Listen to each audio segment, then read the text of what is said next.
こんにちは。また旅です。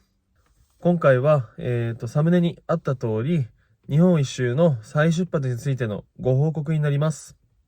またまた、車が壊れたとかではないんですけども、日本一周再出発日、出発の日ですね。それについてのお話になります。はい。先日のこちらの動画で、2023年11月14日に日本一周再出発をしますという動画でお話しさせていただいたんですけども、ですね、私の大好きな祖父がちょっと先日というか亡くなってしまって、四十九日が11月の末にあるので、ちょっとそれが終わってから旅を出発しようかなっていうふうに2人で決めました。はい。なので、再出発日は12月の1日になります。仏滅。そうだね。なんかカレンダーのあれ見ると、仏滅だったよね。ね。若干気にしてるけど気にしてないような感じで。まあまあまあね。そうね。この辺は気持ちの問題だから。車が壊れず、生きて旅が終われることだけをね、願って。そう。まあでもキリがいいので12月1日に出発します。はい。旅に関してなんですけど、まずこのフォレスターで行くことが一つ、あとはアドレスっていうちょっと前回の動画でご紹介はしてはいるんですけど、そのサブスクリプションが利用して旅をすることには変わりはありません。はい。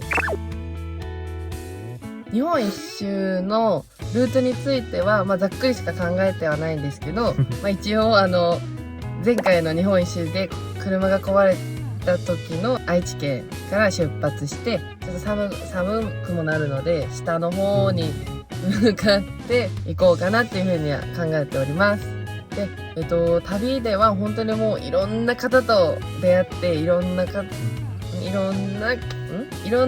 出会ってもうたくさんお話ししたいので、また旅だって見かけた際はもうお気軽にお声かけいただけるとすごく嬉しいです。嬉しいです。ちょっとね、いろんなそうだね。それが本当に旅の楽しみだよね。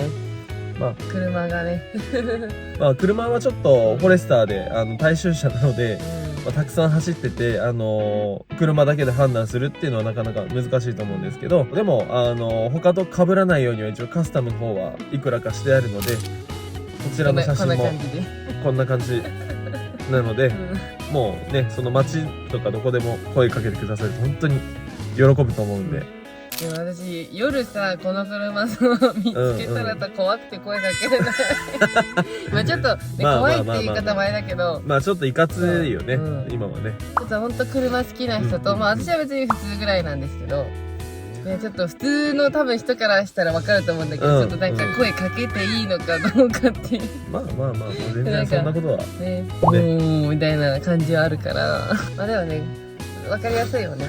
で、あと、今作ってないですけど、旅のステッカー、なんか日本一周してますみたいなのも、ちょっと旅出発する時にはつけられたらなと思うので、もし出来上がったらまた紹介させてもらいます。はい。ということで、日本一周再出発日について、再出発日が遅れますっていう動画になってしまいましたが、引き続き応援の方よろしくお願いします。よろしくお願いします。はい。ではまた次回の動画です。バイバーイ。ご視聴ありがとうございました。ありがとうございました。